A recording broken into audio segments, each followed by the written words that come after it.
تو اس قسم کی جو محافل ہوتی ہیں اس میں بچوں کو کام نہیں ہوتا. کوشش یہ کریں بڑے بھی کہ بچوں کو نہ لائیں، کیونکہ مذاق مستی کرتے ہیں، یہ سنتے نہیں ہیں، کسی کو سننے دیتے نہیں. اور ہم جیسا آدمی جو ٹو دا پوائنٹ کوئی بات کرے اور سنجیدگی سے گفتگو کرنا چاہے وہ ویسے ہی بہت زیادہ ڈسٹرب ہوتا ہے، کیونکہ بچوں کو پتہ ہے کہ سیکھنا تو کچھ ہے ہی نہیں، اور جو سیکھنے کی تمنا اور جستجو رکھتے ہیں یہ اس کے راہ میں بھی مخل ہوتے ہیں. شیطان یوں استعمال کرتا ہے، کبھی اٹھائے گا کبھی بٹھائے گا، کبھی دل میں خیال ڈالے گا ادھر جاؤ ادھر جاؤ. تو بچوں کو ویسے بھی آپ روک ہی نہیں سکتے، چھوٹے ہوتے ہیں، لیکن محفل سنجیدگی سے ہٹ جاتی ہے تو اسی بچے دیکھیں یہ باتیں کرتے رہیں گے، ہلتے رہیں گے، کبھی آگے پیچھے. تو انتظامیہ سے میری گزارش ہے کہ پہلے ہی کسی بھی عالم دین کا بیان رکھیں، بچوں کو سب کو پیچھے کر دیں. ابھی بھی اگر کر دیں تو بڑی مہربانی ہوگی، سب باتیں کرتے رہیں گے، ہمیں نہ بیان کرنے دیں گے نہ آپ کو سنیں، سب کو پیچھے بھیج دیں اور ایک لمٹ قائم کر دیں کہ اس سے آگے نہ آنا. وہ گویا کہ ایک بارڈر ہے، دوسرے ملک میں بھیج دیں. رشی پڑھ دیجیے اللہم صلی علی سیدنا. پانی پیچھے بیٹھ جاؤ، پیچھے بٹھا دیں بس. وہ اگر آپ کے ساتھ آئیں پیچھے بٹھا دیں تاکہ بچے بس.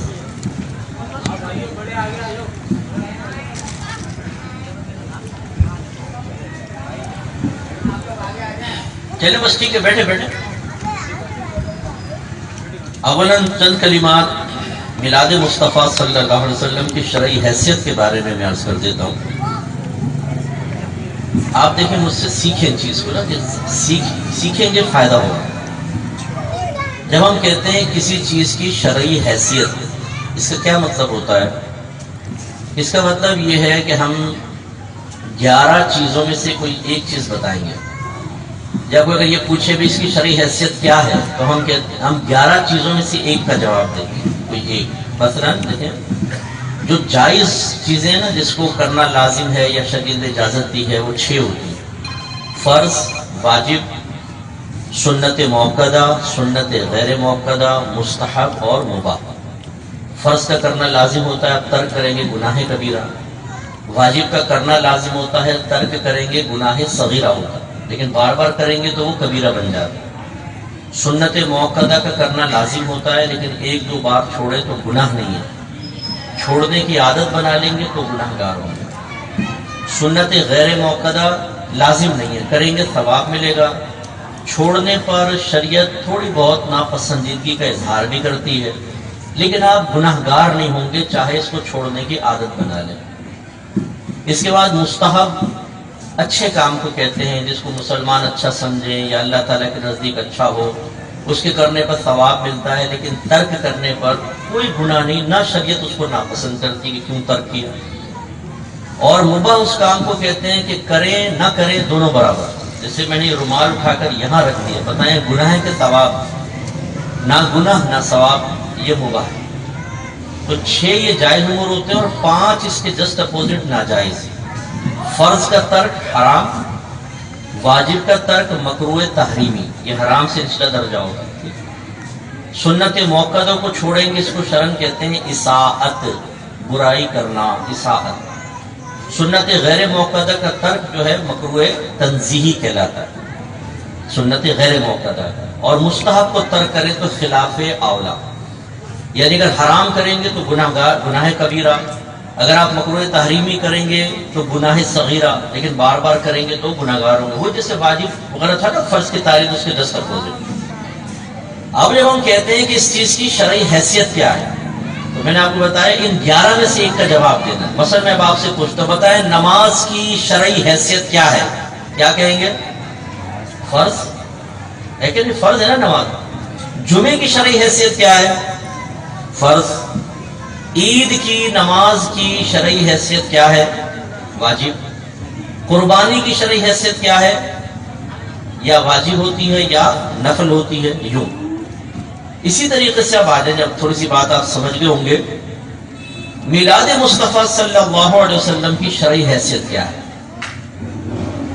تو یہ مختلف اسکول آف تھاٹ رکھنے والے اس کی مختلف شرعی حیثیت کا تعین کرتے ہیں. ہم اہل محبت، اہل سنت و جماعت، ہم کہتے ہیں کہ میلاد مصطفیٰ کی شرعی حیثیت مستحب کی ہے. کریں گے تو ثواب ملے گا، نہیں کریں گے تو کوئی گناہ نہیں ہے.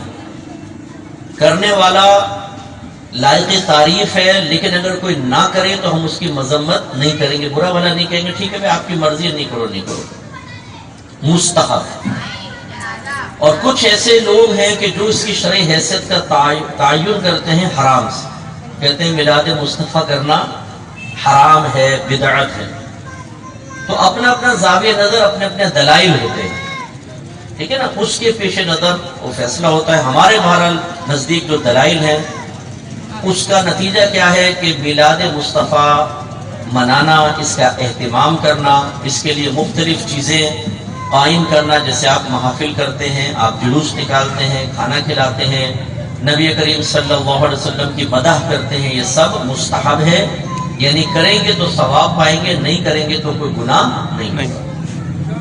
جو حضرات منع کرتے ہیں ان کی بڑی بہت مطلب وہ پاورفل، اپنے نزدیک وہ دلیل یہ سمجھتے ہیں، وہ کہتے ہیں کہ بتاؤ کہ اللہ کے نبی نے کیا تھا، میلاد منائی تھی، کیا اس کا حکم دیا؟ صحابہ کرام نے میلاد منائی، کیا انہوں نے حکم دیا؟ ہم کہتے ہیں کہ جس طرح آج یہ جھنڈیاں لگانا، لائٹنگ کرنا، جلوس نکالنا، کھانے کھلانا اجتماعی طور پہ ہوتا ہے، ہاں ایسا تو اس زمانے میں نہیں تھا، کہا بس نہیں تھا تو ناجائز، حرام، کیونکہ یہ دین میں نیا کام جاری کر دینا ہو گیا۔ تو جتنے میرے نوجوان بیٹھے ہیں، آپ آسان سے ایک بات سماعت فرمائیں، یہ کوئی ضابطہ اور قاعدہ ہے ہی نہیں کہ اللہ کے نبی نے کیا تو ہم کریں گے، حکم دیا تو ہم کریں گے، اگر نہیں کیا، حکم نہیں دیا تو ہمارے لیے وہ ناجائز ہو جائے گا، یہ کوئی ضابطہ قاعدہ نہیں۔ اگر اس کو ضابطہ قاعدہ بنا لیں تو میں آپ سے سوال کرتا ہوں، جن بھائی ٹوپی پہن کے بیٹھے ہوئے ہیں، اس ڈیزائن کی ٹوپی نبی کریم نے کبھی پہنی ہے؟ بولے نہیں۔ کیا اس کا حکم دیا ہے؟ نہیں۔ اس کا مطلب ہے سر ڈھکنا آپ کے اس ٹوپی سے یہ بدعت ہے اور گناہ گار۔ جس قالین پر بیٹھ کر آپ بیان سن رہے ہیں، کیا نبی کریم نے ایسے قالین پر کبھی بیٹھ کر بیان سنا؟ کیا سرکار نے اس کا حکم دیا؟ نہیں، تو پھر آپ کا بیٹھنا منع۔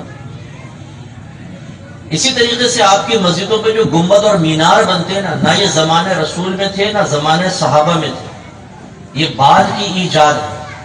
چکور ایک مسجد بنتی تھی، چکور کمرہ ہال ٹائپ ہوتا تھا، تو اب جب مسافر آتے انہیں یہ نہیں پتہ چلتا کہ گھر کون سا اور مسجد کون سی ہے، کیونکہ پہلے اسپیکر تو لگے نہیں ہوتے تھے کہ اونچے اونچے اسپیکروں آواز آ جائے۔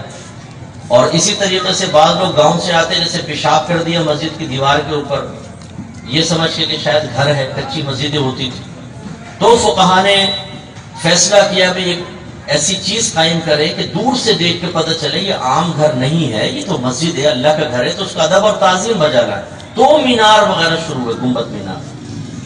اسی طرح نبی کریم کے دور میں کوئی دارالعلوم کا تصور نہیں تھا، نہ اس کی پختہ عمارت تھی، نہ اس کا کوئی سلیبس تھا، نہ اس کے 8 سال مخصوص تھے، پہلے سال میں یہ سلیبس، دوسرے سال میں یہ، تیسرے سال میں یہ، چوتھے سال میں یہ، 5واں، 6واں، 7واں، بڑا جلدی آ جاؤ تو میں ذرا بیان فٹافٹ بیٹھ جاؤ، آئیے تشریف رکھیے۔ تو پہلے دور میں ایسا کچھ، سرکار کے دور میں کچھ نہیں تھا، آج ہے کہ نہیں؟ تو پھر یہ اس کے اوپر سوال کیوں نہیں ہوتا کہ نبی کریم نے نہ ایسا دارالعلوم بنانے کا حکم دیا، نہ ایسا قائم کیا، نہ خود کر کے دکھایا، تو دارالعلوم قائم کرنا حرام، اس کا سلیبس حرام، آخر میں دستار فضیلت جو امامہ باندھتے وہ حرام۔ پھر اس کا مطلب ہے کہ جو سرٹیفکیٹ جاری کرتے ہیں، نبی کریم نے تو کسی صحابی کو سرٹیفکیٹ نہیں دیا، اصحاب صفہ علم حاصل کرتے تھے، قبائل آتے، وہ کہتے جی ہمیں کوئی آدمی دیں تاکہ وہ دین سکھائے، سرکار فرماتے آپ ان کو لے جائیں، آپ کو دین سکھائیں گے۔ کوئی ڈگری نہیں تھی، کوئی سرٹیفکیٹ نہیں تھا، اب یہ ڈگری اور سرٹیفکیٹ بھی آپ جاری کرتے ہیں۔ آپ کسی کو امام رکھتے ہیں، کہتے ہیں کہاں سے فارغ ہو پہلے یہ بتاؤ، آپ کو یہ سوال کرنا ہی پھر بدعت ہونا چاہیے، کیونکہ نبی کریم نے کبھی نہیں پوچھا کہ تم کہاں سے فارغ ہوئے اور سند ہے کہ نہیں ہے تمہارے پاس، نہ اس کا حکم دیا کہ تم سند معلوم کرو، یہ کیسے جائز ہو گیا؟ ایسے قرآن پاک پر زبر زیر پیش لگانا یہ پہلے دور میں تھا ہی نہیں، بعد میں ایجاد ہوا۔ آپ 6 کلمے یاد کرتے ہیں اور ایسا سمجھتے ہیں کہ جس کو 6 کلمے یاد ہو تو وہ امام اعظم ہے وقت کا، اور 6 کلموں میں سے کچھ یاد نہ ہو تو بولتے اسے کچھ نہیں آتا، بولتے 6 کلمے سناؤ ذرا، نہیں آتا ہے تمہیں کیا آتا ہے دین؟ یہ 6 کلمے بہت بعد میں ایجاد ہوئے، فقہا کی ایجاد ہے، ایمان مفصل، ایمان مجمل بہت بعد میں ایجاد ہوئے، سب مسلمان پڑھتے پڑھاتے۔ آپ کی مسجدوں میں جماعت کے لیے اوقات مخصوص ہیں، فجر اتنے بجے ہوگی، ظہر، عصر، مغرب، عشاء، اور ایسے مخصوص ہیں کہ امام صاحب اگر 2 منٹ لیٹ ہو جائے، ہم شادی میں 2 گھنٹے لیٹ ہو جائے کوئی بات نہیں، بھائی کراچی میں سب چلتا ہے، اور امام صاحب 2 منٹ لیٹ ہو جائے تو ہر ایک گھڑیاں دیکھتا ہے، امام صاحب کمیٹی کو شکایتیں کریں گے، امام صاحب غائب، ذمہ داری سے نمازیں نہیں پڑھا رہے، یعنی اتنا اس کا اہتمام ہوتا ہے۔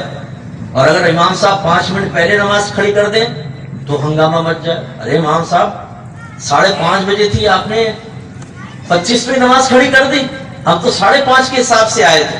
یعنی ایسا اپنا وقت مخصوص کر کے، اپنے پاس سے تخصیص کر کے، اتنی شدت اور سختی کہ امام صاحب 2 منٹ پہلے کریں تو گناہگار، اور 2 منٹ کے بعد کریں تو ہم گریبان پکڑ دیں۔ حالانکہ نبی کریم کے دور میں جماعت کے کوئی وقت ہی مخصوص نہیں تھا، نبی کریم صلی اللہ علیہ وسلم اویلیبل ہوتے تو آپ نماز پڑھاتے، ورنہ صحابہ کرام۔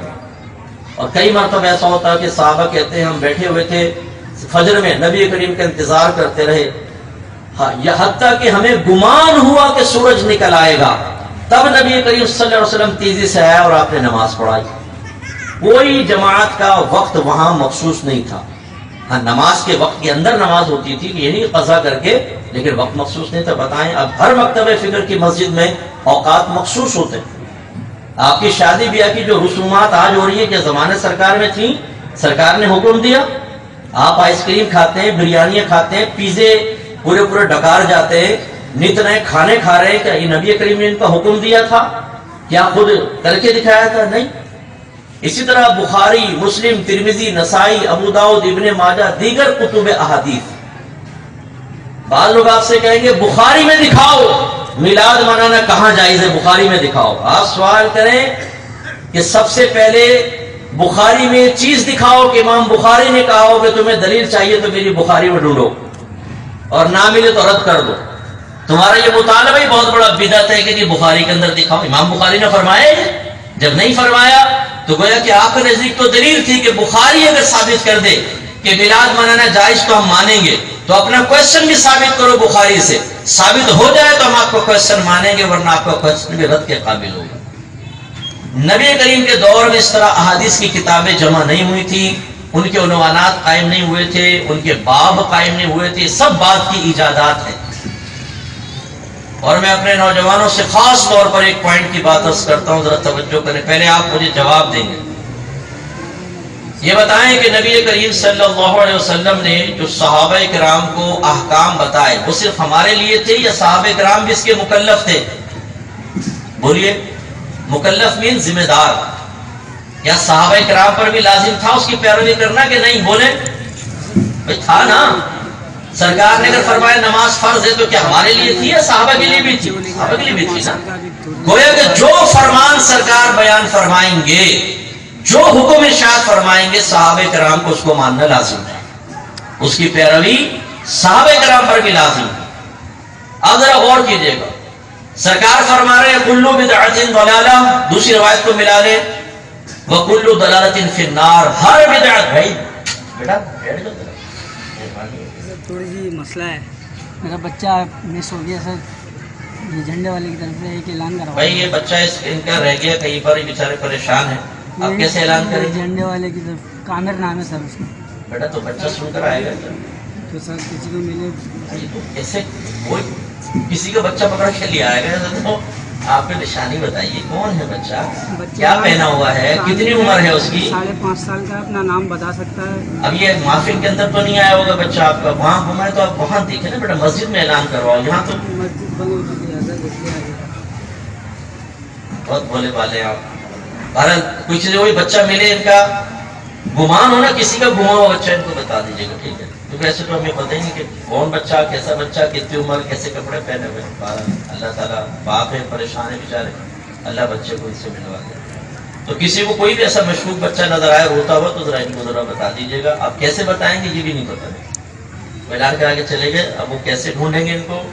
بچہ ملے گا تو اب غائب ہو جائے گا۔ ہماری بڑی کبھی کہ سوچ پرچے میں لکھیں بچے کا نام، اس کا کپڑے وڑے کیسے پہنے ہوئے ہیں، کیا ہے، اپنا فون نمبر، ٹھیک ہے؟ وہ اعلان ہوگا تو پھر کچھ آپس میں تعلقات قائم ہو سکتے ہیں۔ تو دوسری پڑھ جاتا ہوں، اللہم صلی علی سیدنا مولانا محمد وعلی آل سیدنا و مولانا محمد وآلہ وبارک وسلم۔ اب جو میں آپ کو نقطہ بتا رہا ہوں وہ ذہن میں رکھیں. اگر یہ میرے آپ کو دلائل سمجھ میں آ گئے اور آپ نے ذہن میں رکھا، ہزار ہاں کو آپ خود جواب دے سکتے ہیں. صحابہ کرام تمام شرعی احکام کے مکلف تھے. نبی کریم نے بدعت اختیار کرنے سے منع کیا تو صحابہ کرام بھی بدعت اختیار کرنے سے روکے گئے کہ نہیں روکے گئے؟ جیسے بدعت اختیار کرنا ہمارے لیے حرام، ایسے ان کے لیے بھی. پہلا سوال یہ ہے کہ بدعت کہتے کس کو ہیں، تاکہ اس کا تعین ہو جائے اور پھر ہم دیکھیں کہ صحابہ کرام بدعت پہ مبتلا ہوئے کہ نہیں ہوئے، کیونکہ وہ بھی تو مکلف تھے بدعت سے بچنے کی.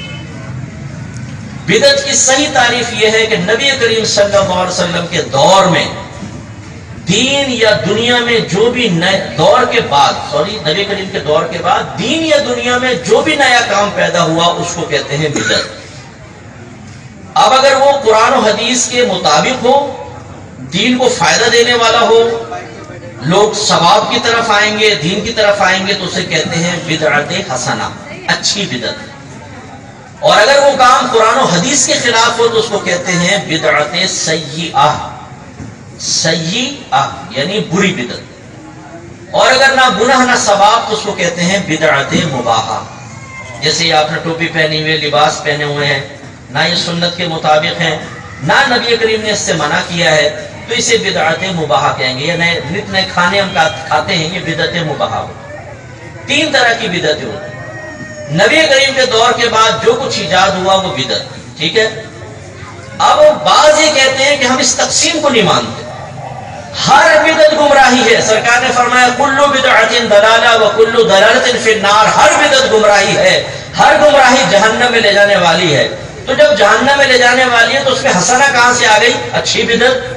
یہ نہیں ہو سکتا. اب اس کا جواب سنیں. جب میں نے آپ کو عرض کیا صحابہ کرام علیہم رضوان شرعی احکام کے مکلف ہیں، وہ بھی پابند ہیں، اس کا مطلب ہے کہ نبی کریم کے دور کے بعد ان کے لیے بھی لازم تھا کہ دین میں کوئی نیا کام جاری نہ کریں. لیکن صحابہ کرام علیہم رضوان نے کیے. نمبر 1، صدیق اکبر رضی اللہ تعالیٰ عنہ نے مانعین زکوٰۃ، کچھ لوگ تھے زکوٰۃ کا انکار کرتے ہیں، ہم تو نہیں دیں گے زکوٰۃ، یہ تو جزیہ ہے، ٹیکس ہے. آپ نے ان کے خلاف جہاد کا اعلان کیا. عمر فاروق رضی اللہ تعالیٰ عنہ حاضر ہوئے، عرض کی کہ آپ کلمہ گو لوگوں کے خلاف جہاد کریں گے؟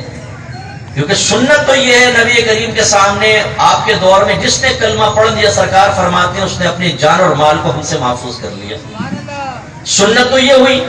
گویا کہ عمر فاروق کہہ رہے تھے آپ ایک نیا طریقہ ایجاد کر رہے ہیں کہ سرکار نے کلمہ گو کو مارنے کو منع کیا اور آپ مارنے کی بات کر رہے ہیں.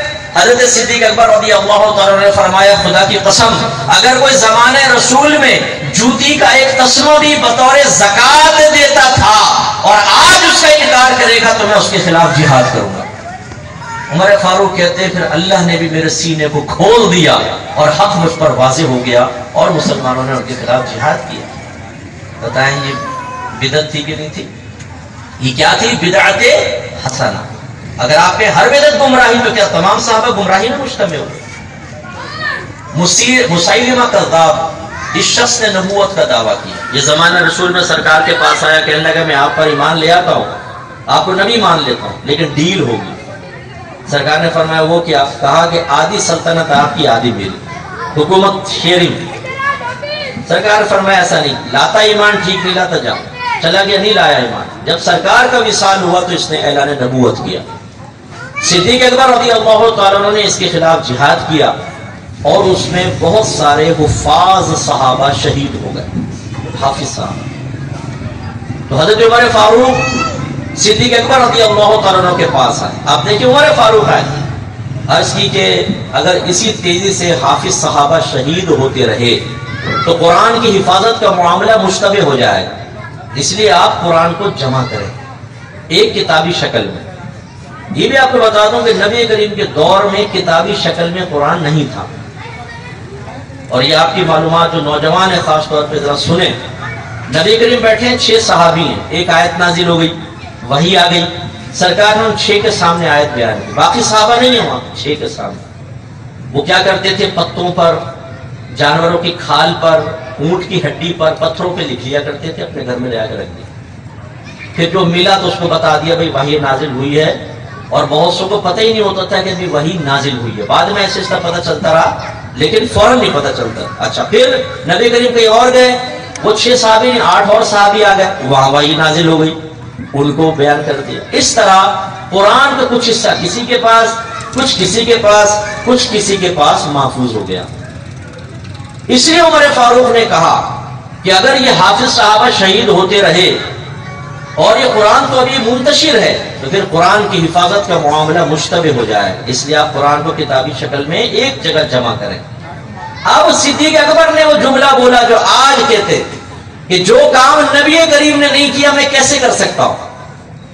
عمر فاروق اصرار کرتے رہے حتیٰ کہ صدیق اکبر بھی راضی ہو گئے کہ نہیں اس میں دین کا فائدہ ہے, لہذا قرآن کو جمع کرنے کا حکم دے دیا. دیکھیے کام نبی کریم نے نہیں کیا, حکم نہیں دیا, صحابہ کر رہے ہیں. اور یہ بھی آپ کے لیے باعث حیرت ہوگا, پہلے یہ قرآن پورا بس ایک کتابی شکل میں تھا, پورا ایک, سپاروں کی تقسیم نہیں تھی. اعلیٰ حضرت امام اہل سنت سے پوچھا کہ یہ قرآن کو 30 سپاروں میں کس نے تقسیم کیا اور ہر سپارے کا نام بھی رکھ دیا. آپ نے فرمایا یہ کسی نامعلوم شخص کا کارنامہ. اعلیٰ حضرت فرماتے کسی نامعلوم شخص کا کارنامہ, یعنی 1 انچ بھی آگے پیچھے نہیں ہوا ہے, لفظ کم نہیں ہوئے, زیر زبر پیش کم نہیں ہوئے, وہ ایک مکمل کتابی شکل اے سے زیڈ آپ پڑھ دیں. لیکن کسی نے بعد میں اس کو مجتمع کیا, 1 سپارہ 2 سپارہ 3, پھر اس کے نام رکھ دیے, اور وہ کس نے کیا معلوم نہیں. آج ہر مکتب فکر قرآن چھاپتا ہے اور 30 سپاروں کی شکل میں چھاپتا ہے. بتاؤ یہ بدعت ہے کہ نہیں؟ یہ کیسے جائز ہو گیا؟ میلاد مصطفیٰ بدعت ہو, یہ جائز ہو جائے. تو یہ قرآن مجتمع ہوا. پھر عمر فاروق رضی اللہ تعالیٰ عنہ کا دور آیا. ذرا غور سے سنیے گا, دو دلیلیں دوں گا اس کے اوپر. پہلی, نبی کریم صلی اللہ علیہ وسلم نے صحابہ سے فرمایا کہ اللہ کی بندیوں کو مسجد میں آنے سے نہ روکو, یعنی عورتوں کو مسجد میں آنے دو. حتیٰ کہ عید کی نماز میں سرکار فرماتے عورتوں کو کہ آپ عیدگاہ میں آئیں. اگر خواتین یہ کہتی ہیں رسول اللہ بہت سی بہنیں جو ہے ایام حیض میں ہیں, تو سرکار فرماتے وہ بھی آئیں کہ وہ کم از کم ہماری دعا میں تو شریک ہوں گی. بعض کہتی ہے رسول اللہ ہمارے پاس چادریں نہیں ہیں پردے کے لیے, تو سرکار فرماتے فی الحال اپنی کسی سہیلی سی مانگ کر اور وہاں پر آئے, کیونکہ سرکار چاہتے تھے کہ عید کے اجتماع میں جو واض و نصیحت کروں وہ عورتیں سنیں. تو 5 وقت کی جماعت میں بھی عورتیں حاضر ہوتی اور عید میں بھی. سرکار کے دور میں ایسا رہا, صدیق اکبر کے دور میں ایسا رہا. لیکن جب دور فاروقی آیا, آپ نے عورتوں کو فرمایا اب کوئی مسجد میں نہیں آئے. اللہ کے نبی فرما رہے مسجد میں آؤ. عمر فاروق کہہ رہے ہیں اب عورتیں مسجد میں نہیں آئیں گی. عورتیں گئیں سیدہ عائشہ صدیقہ رضی اللہ تعالی عنہا کے پاس کہ دیکھیں عمر فاروق ہمیں مسجد میں آنے سے روک رہے. غور سے سنیں میرے بھائیوں, ہم مرد ہو کے علم حاصل نہیں کرتے, ہماری والدہ کی علم کی انتہا دیکھیں. آپ نے ارشاد فرمایا کہ آج اگر میرے سرتاج دنیا میں ظاہری طور پہ جلوہ افروز ہوتے اور جس طرح عورتیں زینت اختیار کر کے گھروں سے باہر نکل رہی ہیں آپ ملاحظہ کرتے, تو یقیناً آپ بھی عورتوں کو مسجد میں آنے سے روک دیتے. سبحان اللہ. یعنی کیا مطلب؟ گویا کہ آپ نے فرمایا کہ بظاہر عمر فاروق کا یہ عمل نبی کریم کے قول کے خلاف نظر آ رہا ہے, لیکن مزاج رسول کے مطابق ہے. سبحان اللہ. اگر سرکار ہوتے وہ بھی روک دیتے. ابھی دیکھیے کام سرکار نے نہیں کیا, یعنی روکا نہیں عورتوں کو, بلکہ اس کے جس اپوزٹ حکم دیا. لیکن حضرت عمر فاروق نے مصلحت صحیحہ کے بنا پر نبی کریم کے حکم کے باوجود آپ کے مزاج کی موافقت کرتے ہوئے عورتوں کو روکا. ایسے ہی عمر فاروق مسجد میں آئے, رمضان کا مہینہ تھا. ایک آدمی یہاں تراویح پڑھ رہا ہے, دوسرا وہاں, تیسرا وہاں. کچھ کو دیکھا ایک امام کے پیچھے 3-4 نے اپنی ایک جماعت قائم کر لی. تو آپ نے ارشاد فرمایا کہ میں یہ چاہتا ہوں کہ ان سب کو ایک امام کے پیچھے جمع کر دوں. لہذا حضرت ابی بن کعب رضی اللہ تعالیٰ عنہ کو حکم دیا کہ آپ جماعت کروائیں. وہ جب امام بنے لوگ سب تراویح میں پیچھے کھڑے ہو گئے. عمر فاروق تھوڑی دیر سے آئے تو جماعت کو دیکھا تو یہ تاریخی جملہ ارشاد فرمایا نعمت البدعۃ ہذہ, یہ کیا ہی اچھی بدعت ہے. سبحان اللہ. کیا فرمایا؟ یہ کیا ہی اچھی بدعت ہے, یعنی کیا اچھا طریقہ ہم نے جاری کیا. اور آج تک آپ جماعت سے نماز ادا کرتے ہیں تراویح کی, جو نبی کریم نے کبھی نہیں پڑھی نہ حکم دیا, صدیق اکبر نے نہیں پڑھی نہ حکم دیا, عمر فاروق نہیں چاہتے. دور عثمان غنی میں آ جائیں. اللہ تعالیٰ فرماتا ہے اذا نودی للصلاۃ من یوم الجمعۃ فاسعوا الی ذکر اللہ. جب اذان دی جائے جمعے کے لیے تو اپنے کام چھوڑ دو، بیوات چھوڑ دو اور جمعے کے لیے کوشش شروع کر دو. یہ حکم موجود ہے. میں آپ سے پوچھتا ہوں یہ کون سی اذان کے بارے میں اللہ نے حکم فرمایا تھا؟ بتائیے. پہلی دوسری؟ بولو. نہیں، سرکار کے دور میں تو پہلی تھی نہیں. دوسری اذان کے بعد صدیق اکبر کے دور میں صرف ایک اذان ہوتی تھی، دوسری اذان. عمر فاروق کے دور میں ایک اذان ہوتی تھی، صرف دوسری اذان. عثمان غنی رضی اللہ تعالیٰ عنہ کا جب دور آیا، مدینہ پھیل چکا تھا، بازار مدینے کے باہر ہوا، جمعے کی اذان ہوتی، بعض اوقات وہاں کلیئر آواز نہ جاتی یا لوگ آنے میں سستی کرتے، دیر سے آتے تو نماز جماعت کا مسئلہ ہوتا. تو آپ نے بازار کے کنارے ایک مقام زورا تھا، وہاں پر مؤذن کو کہا کہ ایک اذان آدھے پونے گھنٹے پہلے دے دو. وہاں پر وہ تھی پہلی اذان، جو کس نے ایجاد کی ہے؟ عثمان غنی رضی اللہ تعالی عنہ. کس صحیح مصلحت کی بنا پر کہ پہلی اذان ہوگی، لوگ ہوشیار ہو جائیں گے، تیاری شروع کر دیں گے، پھر دوسری اذان مسجد میں آ کر سنیں گے تو کسی کو دیر نہیں ہوگی.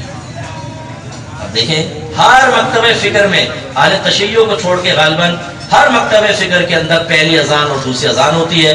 بلکہ بعد میں فقہا نے یہ ساعی جمعہ کا جو حکم تھا کہ جمعے کے لیے چلو، اسے پہلی اذان کے ساتھ خاص کر دیا کہ اگر ہم یہ کہیں کہ یہ حکم دوسری اذان کے ساتھ ہے تو لوگ اور سست ہو جائیں گے، تو فرمایا کہ پہلی اذان ہو تو بس فوراً کوشش کریں اور جمعے کے لیے آ جائیں.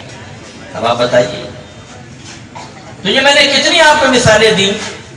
اگر خدا نہ خواستہ نبی کریم کے دور کے بعد دین یا دنیا میں کوئی بھی نیا کام ایجاد کرنا ہمیشہ برا ہوتا تو پھر صحابہ کرام بھی اس کے مکلف تھے کہ آپ بھی ایسا نہ کرتے. لیکن صحابہ کرام نے مثالیں قائم فرمائی اور میرے آقا فرماتے ہیں میرے تمام صحابہ ستاروں کی مانند ہے، تم جس کی پیروی کرو گے نجات پا جاؤ گے. اس کا مطلب یہ ہوا کہ صحابہ کرام نے اپنے عمل سے یہ بات ثابت کی کہ جب بھی دین کو ضرورت ہوگی، جب بھی آخرت کا فائدہ ہوگا، جب بھی مسلمانوں کو اللہ کے قریب کرنا ہوگا، کسی نئے کام کی ایجاد جو اچھا کام ہو وہ منع نہیں ہے بلکہ ہماری سنت. سبحان اللہ سبحان اللہ. لہذا یہ میلاد مصطفیٰ صلی اللہ علیہ وسلم جس حیات قضائیہ میں ہم کرتے ہیں، یعنی بہت سارے اعمال کا مجموعہ، اس مجموعے کے اعتبار سے میں نے آپ کو کہا یہ بدعت حسنہ. اور اگر آپ ان سب کو علیحدہ کر دیں تو عین سنت ہے، عین سنت. آپ کہیں گے مصطفیٰ وہ کیسے؟ مسئلہ علیحدہ کر دیں نا. میلاد بھی کیا ہوتا ہے؟ نمبر ایک، نبی کریم صلی اللہ علیہ وسلم کے فضائل و کمالات بیان کیے جاتے ہیں، ہے کہ نہیں؟ قرآن اٹھائیں فضائل سے بھرا ہوا، حدیث سے اٹھائیں فضائل فضائل. صحابہ کرام آپس میں بیٹھ کے نبی کریم کے فضائل بیان کرتے تھے. تو بتائیں فضائل رسول کا بیان بدعت ہے کہ سنت؟ بولیے سنت ہے نا. اسی طریقے سے کھانا کھلانا، نبی کریم نے ترغیب دی کھانا کھلاؤ. اب اگر ہم کھانا کھلاتے ہیں تو بتائیں کھانا کھلانا بدعت ہے کہ سنت؟ زور سے بولیں سنت. نبی کریم صلی اللہ علیہ وسلم جب مدینہ منورہ سے مکے سے مدینہ منورہ ہجرت کر کے تشریف لائے، جب مدینے میں داخل ہونے لگے تو حضرت بریدہ اسلمی رضی اللہ تعالیٰ عنہ نے عرض کیا رسول اللہ میں چاہتا ہوں کہ آپ کا مدینے میں داخلہ جھنڈے کے ساتھ. سرکار نے اجازت مرحمت فرمائی. انہوں نے اپنا امامہ کھولا، نیزے پہ ایک جھنڈے کی طرح علم بنایا، جھنڈا بنایا اور وہ آگے آگے چلتے تھے اور سرکار اور پورا قافلہ چلتا تھا. اور وہاں جو بچیاں تھیں، عورتیں تھیں، مرد تھے جو استقبال کے لیے تیار تھے، وہ لبیک یا رسول اللہ، مرحبا یا رسول اللہ، مرحبا یا رسول اللہ کے نعرے لگا رہے تھے.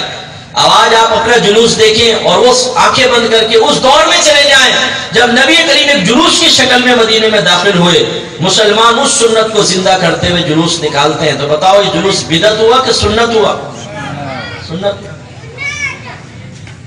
ایسے ہی لائٹنگ، چلیں لائٹ تو بعد کی ایجاد، لیکن آپس میں مبارکباد دینا، یعنی لائٹیں اس زمانے میں تو تھی نہیں نا، لیکن دور عثمان غنی میں مسجدوں میں چراغ جلانے کا رواج ہو گیا تھا، قندیلیں لٹکائی گئیں، جس پر بعض نے آبجیکشن کیا کہ یہ تو پہلے تھی نہیں. فرمایا کہ یہ بہتر ہے کہ مسجد کو روشن رکھا جائے، اندھیرا نہ ہو. تو یہ لائٹنگ بھی اگر آپ دیکھیں اس طریقے سے. اور پھر مبارکباد دینا، مدارج النبوت اٹھائیے، شیخ عبدالحق محدث دہلوی رحمۃ اللہ علیہ نے روایت کی کہ جب نبی کریم صلی اللہ علیہ وسلم کی ولادت باسعادت ہوئی تو ہر فرشتے نے دوسرے فرشتے کو، ہر جانور نے دوسرے جانور کو، اور ہر پرندے نے دوسرے پرندے کو مبارکباد دی کہ مبارک ہو، اللہ کے نبی تشریف لے آئے۔ اب ہم آپ سے پوچھتے ہیں کہ فرشتوں نے اگر مبارکباد دی، وہ اپنے ارادے سے کچھ نہیں کرتے، وہ وہی کرتے ہیں جس کا اللہ ان کو حکم دیتا ہے۔ پرندے اور جانور اپنی طرف سے کچھ نہیں کرتے، جو اللہ ان کے دل میں ڈالتا ہے، الہام فرماتا ہے، اس کے مطابق کرتے ہیں، کیونکہ ان کی اپنی تو عقل ہی نہیں ہوتی ہے۔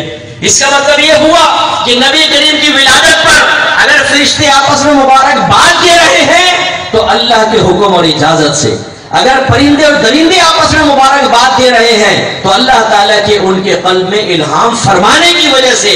تو اب اگر مسلمان آپس میں ایک دوسرے کو مبارکباد دے تو یہ ملائکہ کی بھی سنت ہے اور اللہ تبارک و تعالیٰ کی مشیت کے عین مطابق یہ بھی سنت ہوا۔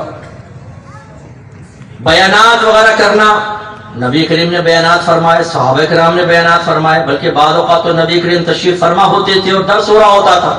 ایک دفعہ سرکار مسجد میں تشریف لائے، دو گروپ بیٹھے ہوئے تھے، ایک میں ایک صحابی درس کر رہے تھے، درس قرآن یا درس حدیث، اور دوسری طرف کچھ لوگ بیٹھے اللہ کا ذکر کر رہے تھے۔ سرکار نے فرمایا یہ بھی اچھے ہیں، لیکن فرمایا بعثت معلما، اللہ تعالیٰ نے مجھے علم سکھانے والا بنا کر بھیجا ہے، تو آپ درس کی محفل میں جا کر بیٹھ گئے۔ اس کا مطلب یہ محافل کا انعقاد، دروس کا انعقاد، یہ تو خود نبی کریم صلی اللہ علیہ وسلم تشریف فرما ہوئے اور صحابہ کرام کی سنت ہے، تو آپ بتائیں سنت ہوا کہ بدعت؟ سنت۔ نعت رسول مقبول صلی اللہ علیہ وسلم، جب بہت سے کفار ہوتے تھے وہ نبی کریم کی ہجوف کرتے تھے، ہجوف کا مطلب ہے برائی بیان کرنا شعر کی شکل میں، تو نبی کریم حضرت حسان بن ثابت رضی اللہ تعالیٰ عنہ کو فرماتے حسان ممبر پہ بیٹھو اور ہمارا دفاع کرو اور جواب دو۔ تو حضرت حسان بن ثابت ممبر پہ بیٹھتے، سرکار جلوہ فروز صحابہ کرام اور آپ اشعار کی شکل میں کفار کو جواب دیتے، وہ اشعار سرکار کی مدح و ثنا پر مشتمل ہوتے اور ایک پوری نعت کا سی محفل ہوتی ہے۔ حضرت نے نعت کی محفل کی دلیل کے طور پہ اس بات کو ذکر فرمایا ہے۔ اس کا مطلب ہوا کہ نعت رسول مقبول کی محفل و مجلس سنت ہے، بدعت نہیں ہے۔ اب میں آپ سے کوشچن کرتا ہوں، یہ بتائیے جب متفرق طور پہ ہر چیز کا ثبوت کہیں نہ کہیں سے آپ کو ملے گا اور سنت ہے، مستحب ہے، تو اس کا مجموعہ کیسے غلط ہو سکتا ہے؟ مثال کے طور پہ ایک بریانی آپ کے سامنے آتی ہے، بہت ساری چیزوں پر مشتمل ہے، میں آپ سے پوچھو بتاؤ چاول کھانا جائز ہے کہ نہیں؟ بولے بھائی، بولے زور سے بولو، بھوک تو ویسے لگ رہی ہوگی آپ کو، زور سے بول دیں۔ چاول کھانا جائز ہے کہ نہیں؟ پانی جائز ہے؟ پیاز کھانا، کالی مرچیں، الائچی، لونگ، مرغی، جب سب جائز، اس کو ملا کے اگر میں بریانی بنا لوں وہ حرام اور ناجائز کیسے ہو جائے گی؟ یہ بتا۔ میلاد مصطفیٰ میں جتنے بھی افعال و اعمال ہیں میں نے عرض کیا کہیں نہ کہیں سے سنت سے ثابت ہیں، اگر مجموعہ بنا لیا جائے تو مجموعہ کیسے حرام ہوگا؟ اگر کہیں کہ نہیں اس مجموعے کی اس طرح کی شکل میں نبی کریم کے دور میں نہیں تھا، اس کا جواب میں نے پہلے آپ کو دے دیا کہ اگر نہیں تھا تو اللہ کے نبی نے منع نہیں کیا، ہزارہ کام ہو رہے ہیں، صحابہ کرام نے ایجاد کیے ہیں، بس یہ ہے کہ مسلمان اسے اچھا سمجھے اور علماء کی اجازت کے ساتھ ہو تو پھر آپ اس کام کو کر سکتے ہیں، اللہ تعالیٰ اس پہ ثواب پہ ترتب فرمائے گا۔ مسند امام احمد بن حنبل کی روایت ہے کہ وَمَا رَآهُ الْمُؤْمِنُونَ حَسَنًا فَهُوَ عِنْدَ اللَّهِ حَسَنٌ، جو مومنین کے نزدیک اچھا ہے وہ اللہ کے نزدیک بھی اچھا ہے۔ لیکن مومنین سے مراد صرف عوام نہیں، علماء، ٹھیک ہے نا، علماء اور عوام اگر کسی کام کو اچھا سمجھ کے اختیار کریں، نبی کریم فرماتے ہوئے اللہ کے نزدیک بھی اچھا ہے۔ اس کا مطلب یہ ہوا کہ اگر سلجھے ہوئے علماء، فقہاء، مفتیان کرام، مشائخ عظام اور ان کی صحبت میں رہنے والی عوام کسی اچھے کام کو اختیار کرتے ہیں تو یہ دلیل ہے اس بات کی کہ یہ کام اللہ اس کے رسول کی بارگاہ میں بھی اچھا ہے، ثواب ملے گا۔ اس لیے میلاد مصطفیٰ صلی اللہ علیہ وسلم پر اعتراض کرنا کہ جی یہ ایسے ہی نئی نئی چیزیں ایجاد کر لی ہیں، یہ دین میں اضافہ کر دیا ہے، یہ بھی مفہوم ذہن میں رکھیے گا۔ دین میں اضافے کا مطلب کیا ہوتا ہے؟ کسی چیز کو نماز روزہ حج زکات کی طرح فرض یا واجب سمجھ لینا، یہ دین میں اضافہ ہوتا ہے۔ یعنی کہ اگر آپ کرو گے تو ثواب ملے گا، نہیں کرو گے تو گناہگار ہوگے، کرنا لازم ہے، ایسا یہ کریں گے تو پھر ہوگا۔ وہ تو فرض اور واجب تو قرآن سے ثابت ہوگا نا، آپ اپنے پاس سے کریں گے غلط ہوگا۔ ہاں اگر علماء ارشاد فرما دیں کسی چیز کو مصلحت صحیحہ کے بنا پر تو اس کا حکم مانا جائے گا۔ یہ بھی آپ کو چلے میں عرض کر دیتا ہوں، یہ بھی دلیل لے لیجئے گا۔ نبی کریم صلی اللہ علیہ وسلم نے ارشاد فرمایا بالغہ عورت کا پورا جسم ستر ہے، یعنی چھپانے کی چیز ہے، پورا جسم عورت ہے، چھپانے کی چیز ہے، سوائے اس کے اور اس کے اور اس کے۔ تین جگہ سرکار نے اشارہ فرمایا، ایک چہرہ، دونوں ہاتھ، دونوں پیر، فرمایا ان کا پردہ نہیں ہے، باقی سب کا ہے۔ گویا کہ نبی کریم کے دور میں چہرے کا پردہ نہیں تھا، نقاب نہیں تھا، لیکن آج نقاب علماء فرماتے ہیں لازم ہے۔ اب آپ کے ذہن میں سوال آ سکتا ہے کہ جس کام کو جس نقاب کو نبی کریم نے واجب نہیں کہا، صحابہ نے نہیں کہا، ہم تو میلاد کو مستحب کہہ رہے ہیں، واجب بھی نہیں کہہ رہے، یہاں تو واجب، نقاب واجب۔ تو کس دلیل سے؟ پہلے تو میں دلیل دے دیتا ہوں۔ اللہ تعالیٰ ارشاد فرماتا ہے اطیعوا اللہ واطیعوا الرسول واولی الامر منکم، اللہ کی اطاعت کرو، رسول کی اطاعت کرو، اور ان لوگوں کا کہنا مانو جو تم میں حکم والے ہیں۔ اور مفسرین فرماتے ہیں حکم والے سے مراد ہے ہر زمانے کے مجتہدین، مفتیان کرام جو فتوے کو سمجھنے کی صلاحیت رکھتے ہیں۔ اگر یہ کسی کام کو سمجھے کہ اس کام کو کرنا چاہیے، یہ لازم ہونا چاہیے اور کہنے کے لازم ہونا چاہیے، تو وہ لازم ہو جائے گا، کیونکہ اللہ نے مخلوق کو، عوام کو ان کی اطاعت کا حکم دیا ہے، اور اطاعت اسی وقت ہوگی جب وہ چیز واجب قرار دی جائے گی۔ اس لیے اب فقہا فرماتے ہیں نقاب کرنا عورت پر واجب ہے، کوئی شرعی عذر ہے تو الگ بات ہے۔ اور یہ میں آپ کو بتا دوں ہر مکتب فکر اس پر حکم دے گا کہ جی چہرہ چھپانا آج واجب ہو گیا ہے۔ آج کے دور میں آپ کوشچن کر سکتے ہیں کہ اللہ کے نبی نے حکم دیا تھا، صحابہ نے حکم دیا تھا، کیا انہوں نے کیا تھا؟ تو پھر کیسے واجب ہوا؟ اس کا مطلب ہے کہ انہوں نے نہیں کیا، حکم نہیں دیا، پھر بھی دیگر دلائل سے کسی چیز کا واجب ہونا ثابت ہوا۔ تو اگر میلاد میں سرکار نے حکم نہیں دیا، کر کے نہیں دکھایا، تو دیگر دلائل سے اس کا ثبوت ہو سکتا ہے، جیسے میں نے ابھی آپ کو سمجھا۔ تو اس لیے میلاد مصطفیٰ صلی اللہ علیہ وسلم ملانا، منانا اور اس کا اہتمام کرنا یہ سعادت مندوں کا حصہ ہے۔ پیار میں، سرکار کی محبت میں ہم کرتے ہیں۔ لوگ بچوں کی سالگرہ کریں، کوئی بدعت نہیں، جائز۔ 14 اگست منائیں، کوئی بدعت نہیں، جائز۔ گھر میں نئی گاڑی آ جائے، مٹھائی تقسیم کریں، کوئی بدعت نہیں، جائز۔ بیٹا پیدا ہو جائے، پورے محلے میں مٹھائی تقسیم ہو، کوئی بدعت نہیں، جائز۔ لیکن اللہ کے نبی دنیا میں تشریف لائیں اور مسلمان سنت کے مطابق ان کے میلاد مصطفیٰ منائے، تو جی یہ حرام اور بدعت ہے۔ اسی میں صرف نبی کریم کی سے تعلق رکھنے والے عمل کے اندر آپ کو بدعت نظر آئی۔ ایک آخری میں دلیل دے کر پھر اپنے آیت کی طرف آتا ہوں اور بیان اختتام پذیر کرتا ہوں۔ ذرا اچھی طرح غور سے سنیے گا۔ نبی کریم مکے سے مدینے آئے تو اس وقت یہودی وہاں موجود تھے، فوراً تو نہیں نکالا تھا، انہوں نے معاہدے کی خلاف ورزی کی، تب سرکار نے ان کو جلا وطن کیا۔ تو آپ نے یہودیوں کو 10 محرم الحرام کا، عاشورے کا روزہ رکھتے ہوئے پایا۔ سرکار نے ان سے پوچھا کہ تم یہ روزہ کیوں رکھتے ہو؟ اب غور سے سنیے گا۔ انہوں نے جواب دیا یہ وہ دن ہے جس میں اللہ تعالیٰ نے موسیٰ علیہ السلام کو فرعون اور اس کی قوم سے نجات بخشی تھی، اور فرعون اور اس کی قوم دریا میں غرق ہوئی تھی۔ تو موسیٰ علیہ السلام نے بطور شکر اللہ کی بارگاہ میں روزہ رکھا تھا، تو ہم وہ ان کی یاد کو تازہ کرتے ہیں، ہم روزہ رکھتے ہیں۔ نبی کریم صلی اللہ علیہ وسلم نے صحابہ سے فرمایا کہ موسیٰ کی موافقت اختیار کرنے میں ہم ان کے مقابلے میں موسیٰ سے قریب ہیں، یعنی موسیٰ تو ہمارے ہیں، نبی ہیں، میرے بھائی ہیں، تو ہمیں بدل جو ہے ان کی موافقت اختیار کرنی چاہیے۔ سرکار نے فرمایا 10 کا روزہ رکھو۔ صحابہ کرام نے عرض کیا رسول اللہ کا روزہ اس میں بٹھا دو یار ذرا۔ سرکار نے ارشاد فرمایا کہ اگر صحابہ نے پوچھا رسول اللہ اگر 10 کا روزہ رکھیں گے تو یہودیوں سے مشابہت ہو جائے گی، یہود ہمیں تانا دیں گے دیکھو ہم بھی رکھتے ہیں تم بھی رکھتے۔ سرکار نے فرمایا پھر ایک دن پہلے یا ایک دن بعد کا ملانا، منع نہیں کیا۔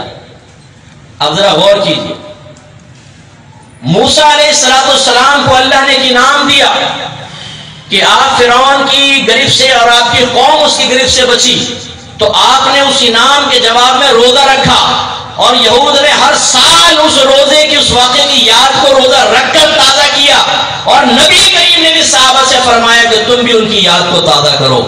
اور یاد رکھیے پہلے عاشورہ کا روزہ فرض تھا، پھر جب رمضان کے روزوں کا حکم نازل ہوا تو وہ مستحب رہ گیا، ورنہ پہلے فرض تھا، پھر اس کی فرضیت منسوخ ہو گئی تھی۔ اس کا مطلب یہ ہوا، نتیجہ کیا نکلا کہ اگر کوئی اہم واقعہ ہو، اس واقعے کی یاد تازہ کرتے ہوئے عبادات کو اختیار کرنا موسیٰ علیہ السلام کی بھی سنت ہے، ہمارے نبی کی بھی سنت ہے، اور صحابہ کرام کی بھی سنت ہے۔ اب میں آپ سے پوچھتا ہوں، یہ بتائیے جانبداری سے جواب دے کہ موسیٰ علیہ السلام کا فرعون سے نجات پانا یہ اللہ کا بڑا انعام تھا، یا اللہ نے اپنے حبیب کو ہمیں عطا فرمایا یہ بڑا انعام ہے؟ بولیے، یہ بڑا انعام ہے۔ تو جب اس موسیٰ علیہ السلام کو ملنے والے انعام کی یاد تازہ کرنا جائز ہے، تو نبی کریم کی آمد کا انعام حاصل کرنے پر بطور شکرانہ عبادات اختیار کرنا کیسے بدعت اور ناجائز ہو سکتا ہے؟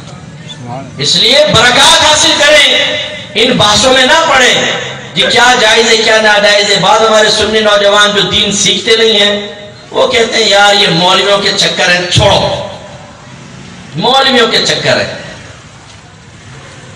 بھائی مولویوں کے چکر نہیں، یہ مسلمانوں کا معاملہ ہے۔ یہ خالی داڑھی والوں، ہمارے نبی کے صرف داڑھی والوں کے نبی ہے، امامی والوں کے نبی ہیں، علماء کے نبی ہیں، سب کے نبی ہے نا۔ یہ تو ایمانیات سے چیزیں تعلق رکھتی ہیں۔ آپ دلائل سیکھیے، آپ مسائل کو اچھی طرح سمجھیے۔ اگر کوئی اس پر اعتراض کرتا ہے، ہو سکتا ہے، میں نہیں کہتا ہوں کہ وہ بد مذہبی ہوگا، غلط فہمی بھی تو ہو سکتی ہے نا، اسے پیار سے سمجھائیں، محبت سے سمجھائیں، ہو سکتا ہے وہ بات کو سمجھ جائے، اور نہ سمجھے تو لڑے نہیں، بولے ٹھیک ہے اگر آپ نہیں کرتے آپ کی مرضی ہے، ہم اپنے نبی کا میلاد منائیں۔ اور انشاءاللہ میں آپ کو گارنٹی دیتا ہوں، دلائل اتنے میرے پاس ٹائم نہیں ہے کہ انشاءاللہ میدان محشر میں نبی کریم صلی اللہ علیہ وسلم سے محبت کے یہ عملی ثبوت ہمارے لیے درجات کی بلندی کا سامان بنیں گے، اور جس نے ان پہ تنقید اور اعتراضات کیے یقیناً حسرت اور پچھتاوے میں مبتلا ہوگا۔ تو آپ میلاد منائیں، بہت اچھی بات۔ اب آیت کی طرف آ جاتے ہیں، پر اسی میں بیان ختم کروں گا۔ سورہ توبہ کی سیکنڈ لاسٹ آیت ہے، اس میں 4 چیزیں بیان ہیں۔ لقد جاءکم رسول من انفسکم، پہلی چیز سرکار کی آمد کو اللہ نے بیان فرمایا کہ ضرور بے شک یہ رسول تمہارے پاس آئے تمہیں میں سے، یعنی ایک رسول تمہارے پاس تمہیں میں سے آئے۔ اس کے 2 مفہوم ہو سکتے ہیں، ایک تو یہ کہ وہ کوئی فرشتے نہیں تھے، وہ کوئی جن نہیں تھے، وہ تمہاری جن سے ایک انسان تھے، وہ رسول تشریف لائے، اور یا یہ عربوں کو ایک بات کا احساس دلایا جا رہا ہے کہ دیکھو تمہیں میں سے ایک رسول تمہارے درمیان آئے۔ یہ تمہارے لیے کتنی بڑی سعادت کی بات ہے کہ تم فخر سے کہہ سکتے ہو کہ ہماری قوم میں سے ایک اللہ کے نبی تشریف لائے۔ تیسرا یہ بھی ہو سکتا ہے جو ایک دلیل کے طور پہ ذکر کیا اس کا مفہوم کہ نبی کریم صلی اللہ علیہ وسلم نے 40 سال تک اعلان نبوت نہیں فرمایا تھا۔ 40 ایئرز بڑی عمر ہوتی ہے نا، 40 سال لیکن اچھا طرز عمل کرتے رہے۔ پھر جب آپ نے اعلان نبوت فرمایا تو سب سے پہلے اپنے خاندان والوں کو بلا کر ان کے سامنے اعلان نبوت کیا تھا، اور سرکار نے ارشاد فرمایا کہ یہ بتاؤ کہ اگر میں تم سے کہوں کہ اس پہاڑ کے پیچھے ایک بہت بڑا لشکر ہے جو تم پر حملہ کرنے والا ہے، تو کیا تم میری بات کو تسلیم کرو گے؟ لوگوں نے کیا جواب دیا تھا؟ بالکل مانیں گے، کیونکہ آپ صادق ہیں اور امین ہیں۔ تمام مسلمانوں سے گزارش کرتا ہوں ذرا نبی کریم کے اس طرز عمل کو دیکھیے۔ 40 سال ایسا عمل کر کے دکھایا کہ کوئی انگلی نہیں اٹھا سکا، اور ہمارے 40 منٹ بھی ایسے نہیں گزرتے کہ جس میں ہم وہ افعال نہ کریں کہ ہمیں لوگ انگلی اٹھا کر کہیں کہ پکا فراڈیا ہے، یہ شرابی ہے، یہ جواری ہے، یہ سگریٹ پینے والا ہے، لڑکیوں کو چھیڑنے والا ہے، یہ خراب حرکتیں کرنے والا ہے۔ ایسے نبی کے ہم امتی ہیں، اندازہ کریں کہ جس کو ان لوگوں نے کہا کہ آپ صادق امین ہیں۔ اب جب سرکار نے اعلان نبوت فرمایا تو سارے بدعت گئے اور کوئی آپ پر ایمان لے کر نہیں آیا۔ لیکن جو بات میں آپ کو سمجھانا چاہ رہا ہوں وہ کیا؟ دیکھیے، اگر ایک دوست آپ کے ساتھ رہتا ہے بچپن سے جوانی تک اور اس کے ویک پوائنٹ آپ کو پتا ہے، اب کبھی آپ کو اس کے ساتھ دشمنی ہو جائے تو اکثر ایسا ہوتا ہے ہم اس کے ویک پوائنٹ ظاہر کر دیتے ہیں، اس کے جو پرائیویٹ مسائل ہوتے ہیں، تاکہ یہ بدنام ہو جائے، ذلیل ہو جائے، اور جو ہم سے لڑا ہے اس کا انتقام لیتے ہیں، ہم اپنی اندر کی بھڑاس کم کرتے ہیں۔ خواتین خاص طور پر، اسی لیے میں اگر میری بچیاں مجھے محلے میں سن رہی ہیں تو خدا را کسی سہیلی کو اپنا رازدار مت بنائیے، آپ بھی مت بنائیے، یہ رازداری کا دور ہی نہیں ہے۔ کل کو آپ سے لڑائی جھگڑا ہوگا، تمام آپ کی چیٹس، آپ کی پوسٹیں، آپ کی تصویریں، آپ کے راز 2 منٹ میں وائرل کر کے آپ کو بدنام کر دے گا۔ خاص طور پہ لڑکیوں کا معاملہ بہت سینسٹیو ہوتا ہے۔ میں آپ سب سے کہتا ہوں لڑکیوں کی دوستیوں پہ نگاہ رکھیں، وہ کس لڑکی کے پاس بیٹھ رہی ہیں، کیا چیز شیئر کر رہی ہیں کیا نہیں۔ ایک میری شاگردہ تھیں، کچھ ان کی ایک پکچر کہیں سے گھومتی مجھ تک پہنچی۔ اچھا کوئی پکچر کوئی ایسی خراب نہیں تھی، وہ کہیں گی لڑکی گئی ہوں گی، وہ آپس میں کسی گھر میں جمع ہوئی تو وہاں تو برقع کو اتار کے بیٹھی ہوں گی، وہ آپس میں پکچر کھینچی، وہ کسی طرح گھوم کر میرے پاس پہنچی۔ جب پہنچی تو پھر میں نے ان بچیوں کو جمع کر کے سمجھایا کہ دیکھو یہ مجھ تک پہنچی نا پکچر، یہ کسی اور تک بھی پہنچ سکتی تھی، کوئی بھی اس کا مس یوز کرتا، اور یہ پہنچی تو اور بھی چیز پہنچ سکتی ہے۔ اس لیے میں آپ سب سے گزارش کرتا ہوں کہ ایک تو اپنے فیس بک کے آپ اپنے پیج پر کوئی بھی خراب اور گندی چیز نہ رکھیں کہ اگر آج آپ مرتے ہیں اور کوئی اس کو کسی طرح اوپن کرتا ہے تو آپ کا امیج خراب ہوگا۔ دوسرا گناہ جاریہ تو ہے، اگر آپ وال پہ کوئی گندی چیز لگاتے ہیں جتنے لوگ اس کو دیکھیں گے آپ کے لیے گناہ جاریہ ہوگا۔ دوسری بات یہ، اپنے موبائل میں کوئی خراب قسم کی ویڈیو، کسی کی پکچر نہ رکھیں، خاص طور پہ اپنی فیملی پکچر بھی نہ رکھیں۔ کل کو آپ کا موبائل چھین گیا، ساری فیملی پکچرز کسی کے پاس جائیں گی، چاہے آپ اس کو بلاک کر دیں لیکن بعض اوقات چلی جاتی ہیں، ہیکنگ سب ہو جاتی ہے۔ اور فرض کر لیں اگر آپ کا موبائل ایسا ہے کہ آپ اس کو آئی کلاؤڈ وغیرہ آپ کا نہیں ہے کہ آپ اس کو بلاک نہیں کر سکے، تو پھر آپ کے وہ راز کسی اور کے پاس پہنچ جائیں گے اور یہ امیج خراب کر دیتا ہے۔ ایسی کوئی میسج، وائس میسج یا کوئی میسج ایسا نہ کریں جو خراب قسم کا ہو۔ چیٹ سیف ہو جاتی ہے، میسج سیف ہو جاتا ہے، بعد میں مس یوز ہو سکتا ہے۔ اسی طریقے سے جب آپ کال کریں، اور یہ میں آپ کو بھی مسئلہ بتا دوں، وائس ریکارڈر انسٹال کرنا اپنے موبائل میں اور کسی کی کال کو اس کی اجازت کے بغیر ریکارڈ کرنا یہ گناہ ہوتا ہے، یاد رکھیں یہ جائز نہیں ہے، کیونکہ ایک آدمی آپ پر اعتماد کر کے وہ گفتگو کر رہا ہے اور آپ اس کی ریکارڈ کر لیتے ہیں گفتگو، اور بعد میں مس یوز کریں گے، اگر خدا نخواستہ جھگڑا وغیرہ ہو جاتا ہے، کچھ ہو جاتا ہے، اور یہ چیز بالکل ٹھیک نہیں ہے۔ اس لیے آپ ریکارڈر استعمال نہیں کر سکتے، یا پھر آپ یہ کہیں، اس کو بتائیں کہ بھئی اب ہم بات کر رہے ہیں، ریکارڈ ہو رہا ہے، وہ کہتا ہے یس تو ٹھیک، اگر منع کرتا ہے تو نو۔ اب آپ جب کسی کو کال کرتے ہیں، بعض اوقات آپ کسی کے خلاف بول دیتے ہیں، وہ تو ایسا ہے، وہ ایسا تو ٹانگ توڑ دوں گا، منہ توڑ دوں گا، اور وہ ریکارڈ کر رہا ہے۔ اب وہ ریکارڈ کر کے جس کے منہ توڑنے کی آپ نے بشارتیں دی تھی اس کو بھیج دے گا۔ اب وہ جب سنے گا تو کہے گا اچھا بیٹا تو میرے بارے میں ایسا سوچتا ہے، یہ ہو جاتی ہیں دشمنی۔ اس لیے بھولے نہ بنا۔ خاص طور پہ میں بچیوں سے، اسی لیے میں نے آپ کو کہا بچیوں کی دوستیاں دیکھیں، بعض اوقات ایسی لڑکیوں سے دوستیاں کر لیتی ہیں کہ جو لڑکوں میں انوالومنٹ رکھتی ہیں، چیٹ کر رہی ہیں بیٹھ کر، ٹک ٹاک یوز کر رہی ہیں، اپنی ویڈیوز بنا کے ڈال رہی ہیں، وہ آپ کی بچیوں کو بھی برباد کر دیں گی، اور خدا نہ خواستہ جب سر سے پانی گزر جائے گا پھر آپ کو احساس ہوگا کہ ہمارے ساتھ کیا ہو گیا۔ یعنی ایک شخص میرے پاس آ کر رویا، اس نے مجھ سے ٹائم لیا، حالانکہ میں عام لوگوں کو ٹائم دیتا نہیں ہوں، ٹائم ہوتا نہیں ہے، لیکن میں نے اس کے دردناک کہانی سن کر اجازت دے دی۔ اس نے کہا کہ مفتی صاحب، اس نے بتایا کہ میں نام لے لیتا ہوں، خاص کمیونٹی سے تعلق تھا اس کا۔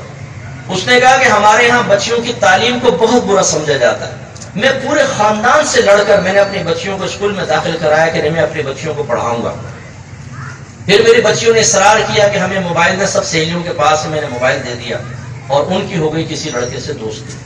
تو ایک لڑکی ایسی تھی جس نے ان دونوں بہنوں کا ذہن خراب کیا اور لڑکوں سے دوستیاں کروائیں، اور وہ گھر سے ان کے ساتھ راہ فرار اختیار کر کے انہوں نے وہاں جا کر شادی کی، اور اس شخص کا سر شرم سے جھکا کر چلی گئی۔ اب اس نے مجھ سے کیوں رابطہ کیا تھا یہ بھی سنیے۔ اس نے کہا میں رابطے اس لیے کرنے آیا ہوں کہ پورا خاندان مجھے برا بھلا کہہ رہا ہے کہ ہم نے تو تمہیں پہلے منع کیا تھا لڑکیوں کو آزادی مت دو، دیکھا نا کیا ہو گیا۔ اب میں یہ چاہتا ہوں کہ میں اپنی بیٹی کو جو اس نے جس سے شادی کی اس کو بلاؤں اور چوک میں کھڑا کر کے گولیاں ماروں، آپ مجھے اجازت دیں کہ میں گولی ماروں۔ میں نے کہا بھائی خدا کے واسطے تو مجھ پہ اثر کٹائے گا۔ پھر اس کو پیار محبت سے سمجھایا کہ نہیں یہ آپ اس طرح قتل نہیں کر سکتے، بچی نے غلط کیا، بالکل غلط کیا، لیکن یہ آپ کے لیے شرم جائز نہیں ہے۔ پیار محبت سے سمجھا کے اس کو واپس بھیجا، اور یہ ایک کیس نہیں ہے، کئی ایسے کیسز ہیں۔ تو یہ معاملات ہوتے ہیں. اب آپ کی گھر کی بچی نے خدا نخواستہ کسی کو اپنی فوٹویں بھیج دی. کتنی لڑکیاں مجھے ایسی کہ اسکول کالج لائف میں انہوں نے کیئر نہیں کی, پکچرز اپنی سہیلیوں کو دے دیں. اب وہ سہیلیاں بلیک میل کرتی ہیں تمہارا گھر خراب کر دیں گے. جیسے لڑکوں کے ساتھ بیٹھ کے فوٹو کھنچوا لی, کہیں پکنک پہ گئے تو فرینڈس ہوتے ہیں نا کالج لائف اس میں یونیورسٹی میں, اور الٹی سیدھی حرکتیں کر رہی ہوتی ہیں لڑکیاں. وہ پکچر میں شوہر کو دے دوں گی, اتنا پیسہ دو, یہ کرو, وہ بلیک میلنگ اسٹارٹ. اس لیے کوشش یہ کیجئے کہ اپنا کوئی ویک پوائنٹ کسی کو نہ دیں. دوسرا میں آپ سب سے گزارش کرتا ہوں, کسی کا اگر کوئی نازک چیز آپ کے پاس ہے خدا را ڈیلیٹ کر دو. میرا مشورہ مان لو, مسلمان پر رحم کرو. کسی لڑکی نے آپ کو فوٹو دیے ہیں, اس کے کوئی نازیبا فوٹو ہیں, کم کپڑوں کے اندر فوٹو, جیسے لڑکے ذرا بھی آگے بڑھتے ہیں نا, پہلے تو وہ کہتے ہیں کہ بہن ہے, پھر بہن سے وہ پڑوسن ہو جاتی ہے, پڑوسن ہونے کے بعد پھر وہ لور ہو جاتی ہے, پھر اس کے بعد جو ہے آخری اسٹیج ہے زنا یا پھر بالکل بے پردگی. اور اس میں پھر دلائل, اتنے دلائل, نوجوانوں کا ذہن اچھے کاموں میں استعمال نہیں ہوتا. مچھلی شکار کرنے کے لیے ایسی ایسی ترکیبیں استعمال کریں گے, کیسے لڑکی کی نفسیات سے کھیلنا ہے اور کیسے کرنا ہے. آپ نے وہ سب اس سے لے لیا. اب اگر وہ کسی اور کے ہاتھ میں پڑ گیا, وہ بچی بدنام ہوگی, اس کی زندگی حرام ہو جائے گی, سبب آپ بنیں گے, تباہ و برباد ہو جائیں گے.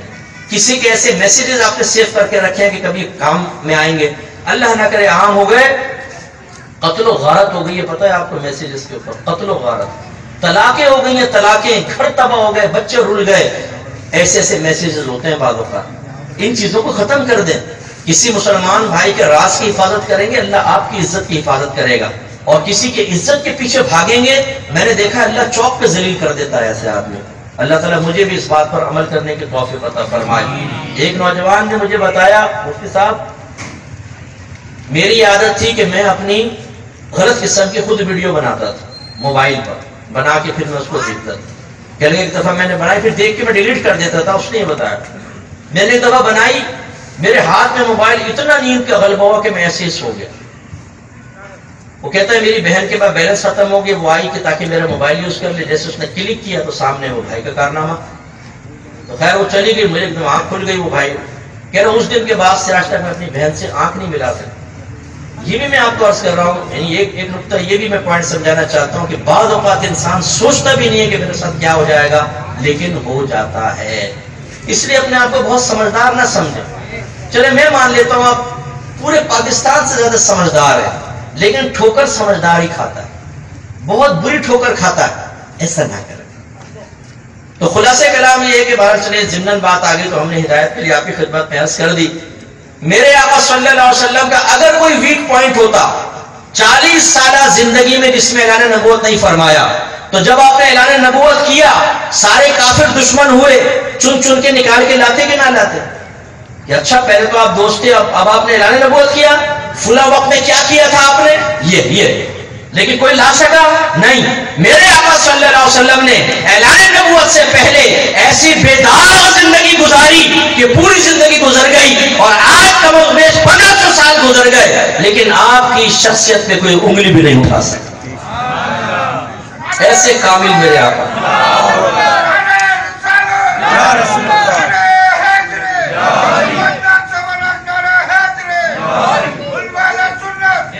تو یا تو اس آیت کا یہ بھی مطلب ہو سکتا ہے کہ ایک رسول تمہارے میں سے تمہارے درمیان تشریف لائے, اور سمجھانا یہ مقصود ہے کہ دیکھو وہ تمہارے درمیان رہے, نہ انہوں نے کوئی کبھی کتاب پڑھی, نہ اہل کتاب کے پاس گئے, نہ کسی استاد کے سامنے جا کر بیٹھے, اور پھر 40 سال کے بعد وہ نبی ایسا کلام کر رہا ہے کہ تم 40 سال تک اس کا کلام سنتے رہے لیکن کبھی حیران نہیں ہوئے, اور اب جب 40ویں سال کے بعد تمہارا نبی کلام کرتے ہو تم کہتے ہو یہ کیسا کلام ہے, کسی انسان کے کلام تو نہیں ہو سکتا.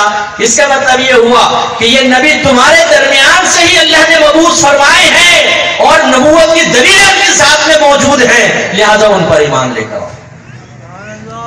تو اس میں ہمارے لیے بھی سبق ہے کہ ہم ہی میں سے بعض اوقات ایک نوجوان اٹھتا ہے, وہ داڑھی رکھ لیتا ہے, امامہ سر پہ سجا لیتا ہے, وہ نمازی بن جاتا ہے, وہ لڑکیوں کا پیچھا کرنا چھوڑ دیتا ہے, وہ ہماری شوبت سے ہٹ جاتا ہے. اب ہمارے ساتھ ماں بہن کی گالیاں نہیں بکتا, کسی کی ماں بہن بیٹی بھابھی کے بارے میں گفتگو نہیں کرتا, اس کا کلام سستا ہو جاتا ہے. تو ہمارے لیے یہ ایک نشانی قائم کی ہے اللہ نے کہ دیکھو تمہیں میں سے ایک شخص کو اللہ تعالیٰ نے اپنی ہدایت کی توفیق عطا فرمائی اور اپنے راستے اس کے لیے کھول دیے، تو اب اللہ کی بارگاہ میں جا کر یہ عذر پیش نہیں کر سکتے کہ اللہ میں تو بڑے عجیب و غریب دور میں تھا، میں کیسے نیک بن جاتا۔ اللہ تعالیٰ بتائے گا کہ یہی وہ شخص تھا جو تمہارے درمیان تھا، اور پھر بھی اس نے اپنی نفسانی خواہشات کو روک کر اپنے نبی کی سنت پر عمل کر کے ہزارہ لوگوں کی مخالفت مول لے کر اسی دنیا میں اسی زمانے میں رہتے ہوئے مجھے راضی کرنے کی سعادت حاصل کی۔ تمہارے ساتھ کون سا عذر تھا؟ تم کو اسپیشل بنے تھے؟ تو پھر ہمارے پاس کوئی عذر نہیں ہوگا۔ دوسرا حصہ عزیز علیہ ما عنتم، عزیز غالب ہونے والا ہے، علیہ ان نبی پر، ما ہر وہ چیز، عنتم جو تمہیں مشقت میں مبتلا کر دے۔ لفظی ترجمہ مطلب کیا ہے کہ اے لوگوں جو چیز تمہیں مشقت میں مبتلا کرتی ہے، تمہارے نبی اس چیز کو دیکھ کر بے چین اور مضطرب ہو جاتے ہیں کہ میری امت مشقت میں ہے، تو پھر فوراً آسانی کی کوشش کرتے ہیں۔ نبی کریم صلی اللہ علیہ وسلم نے فرمایا کہ اگر مجھے اپنی امت پر مشقت کا خوف نہ ہوتا تو میں ان پر مسواک کو فرض کر دیتا، لیکن سرکار نے کبھی مسواک کی کبھی چھوڑی کہ میری امت پہ فرض ہو جائے گی۔ سرکار نے ایک دن تراویح پڑھی، پیچھے صحابہ کھڑے ہو گئے، چند صحابہ جو موجود تھے۔ دوسرے دن نماز پڑھی، اس سے زیادہ صحابہ آ گئے۔ تیسرے دن نماز پڑھی، پوری مسجد بھر چکی تھی۔ چوتھے دن صحابہ پوری مسجد بھری ہوئی ہے، سرکار تشریف نہیں لائے، حتیٰ کہ صحابہ مایوس ہو کر انہوں نے اپنی اپنی نمازیں وغیرہ پڑھ کر چلے گئے۔ اگلے دن نبی کریم صلی اللہ علیہ وسلم نے ارشاد فرمایا کہ میں نے اس لیے اس جماعت کو باقاعدہ نہیں کیا کہ اگر میں لگاتار پڑھاتا تو یہ نماز تم پر واجب ہو جاتی۔ وجوب کے خوف کی وجہ سے سرکار نے کہ امت میں مشقت قائم ہوگی۔ ایسے جب حج کا حکم نازل ہوا، حضرت اقرع بن حابس رضی اللہ تعالیٰ عنہ کھڑے ہوئے، یا رسول اللہ کیا ہم پر ہر سال حج کرنا فرض ہے؟ سرکار خاموش رہے۔ پھر پوچھا یا رسول اللہ کہ ہر سال حج فرض ہوگا؟ پھر خاموش رہے۔ پھر انہوں نے تیسری مرتبہ سوال کو دہرایا تو سرکار نے فرمایا کہ نہیں، زندگی میں صرف ایک بار۔ اور پھر فرمایا اگر میں کہہ دیتا کہ ہر سال تم پر حج فرض ہے تو اللہ تعالیٰ تم پر ہر سال کو حج فرض کر دیتا۔ کیا دیکھیں اپنی امت کی مشقت کا احساس۔ جب میرے آقا میدان عرفات پہنچے، دعا کے لیے ہاتھ اٹھا دے، اے اللہ میری امت کو بخش دے، اے اللہ میری امت کو بخش دے۔ اتنی دعائیں مانگی، اتنی دعائیں مانگی، اللہ کی طرف سے الہام ہوا، اے حبیب ہم نے آپ کی امت کی بخشش فرما دی، یعنی جو یہاں آیا اس کی بخشش کر دی، سوائے اس کے جو ظالم ہے۔ سرکار نے عرض کی یا رب کریم ظالم کو بھی معاف کر، ظالم کو بھی معاف کر، لیکن کوئی جواب نہیں آیا۔ مانگتے رہے دعا حتیٰ کہ عرفات کا وقت ختم ہو گیا۔ پھر سرکار مزدلفہ تشریف لائے، رات کا قیام وہاں سنت ہے۔ سرکار پوری رات دعا مانگتے رہے اور یہی دعا کرتے رہے، اللہ تعالیٰ ظالم کو بھی معاف کر دے، ظالم کو بھی معاف کر دے۔ اور پھر تبسم فرمایا، مسکرا دیے۔ شیخین کریمین صدیق اکبر عمر فاروق رضی اللہ تعالیٰ عنہما پاس موجود تھے، شکل دیکھی، چہرہ انور دیکھا، تبسم، رونق، چمک رہا ہے سرکار کا چہرہ۔ یا رسول اللہ آپ بہت خوش نظر آ رہے ہیں، مسکرا کیوں رہے؟ سرکار نے ارشاد فرمایا کہ عرفات میں نے دعا مانگی کہ اللہ ظالم کو معاف کر دے، میری دعا کو قبول نہیں کیا گیا۔ پھر جب میں نے مزدلفہ میں دعا مانگی تو اللہ نے دعا قبول کی اور ارشاد فرمایا حبیب جو یہاں پہنچے گا تو ظالم کو بھی معاف کر دوں گا۔ تو شیطان نے، میں نے دیکھا کہ شیطان نے مٹی اٹھا کے اپنے سر پر ڈالی، اس کی اس حالت کو دیکھ کر مجھے ہنسی آ گئی۔ اب آپ دیکھیں ہم بعض اوقات اپنے قریب ترین رشتہ داروں کو بھول جاتے ہیں اور سرکار امت کو بھی نہیں بھولے۔ کیسے سرکار نے دعائیں فرمائی اور کتنا بڑا انعام ہمیں دلوا دیا۔ اب آپ کہیں گے مفتی صاحب ہم کہاں بھولتے ہیں؟ کیوں نہیں بھولتے؟ وراثتیں دبا کے بیٹھے ہوں گے آپ میں سے بہت سارے، اپنے مسلمان بھائیوں کے قرضے دبا کر بیٹھے ہوں گے اور دینے کا نام نہیں لیتے ہیں۔ کتنے یہاں امانتیں دبا کر بیٹھے ہوں گے، ہمیں موقع مل جائے تو دوسروں کی ٹانگیں کاٹ کے اس کو بھی اپنے ٹانگوں کے اندر شامل کر لیتے ہیں۔ اگر ہمیں موقع مل جاتا، ہمیں موقع مل جائے تو مسلمان بھائی کی ٹانگیں کھینچ کر اس کو نوکری سے نکلوا دے تاکہ میری پروموشن ہو جائے۔ ہم مسلمان آپس میں ایسے نفرت کرنے لگے ہیں چھوٹی چھوٹی باتوں کی بنا پر، جیسی کوئی امتحان ہے۔ حالانکہ آپ کی اور میرے نبی نے ارشاد فرمایا کہ تمام مسلمان ایک جسم کی مانند ہیں، اگر جسم کے ایک حصے کو تکلیف پہنچتی ہے تو پورا جسم تکلیف محسوس کرتا ہے، جبکہ ہم جو ہے بعض اوقات اپنے گھروں میں ایسی موٹر لگاتے ہیں کہ پورے محلے کا پانی کھینچ لیتے ہیں۔ بعض اوقات تو گھر والے کہتے ہیں فجر کے فوراً موٹر چلا دینا چاہے پانی نہ آئے، تاکہ جب آئے تو فرسٹ ٹائم ہی کھینچ کر ہمارے ٹینک کے اندر آ جائے، پورے محلے کو ملے نہ ملے بڑا گھر رکھو محلے کا ہمیں ملنا چاہیے. یہ ہمارا دیکھیں انسانیت کا جذبہ، ہمیں مل جائے. اسی طریقے سے سرکار فرماتے ہیں تمام مسلمان ایک عمارت کی مانند ہیں کہ جس کی ایک اینٹ دوسری اینٹ کو مضبوط کرتی ہے. یعنی گویا کہ پیغام دے رہے ہیں پیار محبت سے رہو. واعتصموا بحبل اللہ جميعا ولا تفرقوا، اللہ کی رسی کو مضبوطی سے تھام لو اور ٹکڑوں ٹکڑوں میں نہ بڑھ جاؤ، مضبوطی سے ایک دوسرے کے قریب رہو، ایک دوسرے کو مضبوطی دو. اور ہم غیبتیں چغلیاں لگائی بجھائی کر کے، پہلے تو عورتوں کے اندر کردار تھا بی جمالوں کا، اب تو بی جمالے بھی اتنے سارے پیدا ہو گئے، جہاں بیٹھیں گے چوتھے کی برائی کر کے دلوں میں نفرتیں بھریں گے، ٹوٹ جائے، دو کی دوستی ختم ہو جائے، ماں باپ بچوں سے بدل ہو جائے، بچے ماں باپ سے بدل ہو جائے، ساس بہو کے خلاف کارروائی کرے، بہو ساس سے بدل ہو جائے، نند اور بہوؤں کا جھگڑا ہو جائے، سگے بھائیوں کو لڑوا دیتے ہیں آپس میں. شرم کرنی چاہیے ہمیں کہ اللہ کے نبی اپنی امت سے ایسی محبت فرماتے ہیں جیسے ایک باپ اپنی اولاد سے محبت کرتا ہے، اس سے کئی گنا زیادہ محبت کرتے ہیں. اور سرکار چاہتے ہیں سب مل کر رہیں، اور ہم ٹوٹ ٹوٹ کر الگ الگ ہو جاتے ہیں. کتنے ایسے بیٹھے ہو سکتا ہے بیٹھے ہوں، بہرحال مجھے ہر جگہ مل ہی جاتے ہیں کچھ نہ کچھ، کہ جو ابا کی وراثت میں سے بہنوں کو محروم کیے ہوئے ہیں، دادا کی وراثت میں سے پھوپھیوں کو حصہ نہیں دیا گیا. حالانکہ آپ کے نبی نے ارشاد فرمایا جو کسی وارث کو وراثت سے محروم کرے اللہ تبارک و تعالیٰ اس کو جنت کی میراث سے محروم کر دے. دبا کے بیٹھے ہوئے پیسہ بابا، یتیموں کا مال کھا رہے ہیں، اپنے بیوی بچوں کے چہروں میں پھیلی ہوئی مسکراہٹ دیکھ کر دوسروں کے غموں کو بھول چکے ہیں، لیکن کل بروز قیامت اس کا حساب و کتاب دینا ہوگا، ایک ایک پیسے کا حساب دینا ہوگا، وہاں جا کر پتہ چلے گا. پھر اللہ تعالیٰ نے ارشاد فرمایا حریص علیکم. حریص کے وجہ سے لفظی ترجمہ جو ہے نا وہ لالچی ہوتا ہے، لیکن نبی کریم کے لیے تو یہ معنی درست نہیں ہوگا. آرزو مند، خواہش رکھتے ہیں علیکم تم پر، کس چیز کی؟ یعنی سرکار یہ چاہتے ہیں میری امت کو زیادہ سے زیادہ فائدہ پہنچے.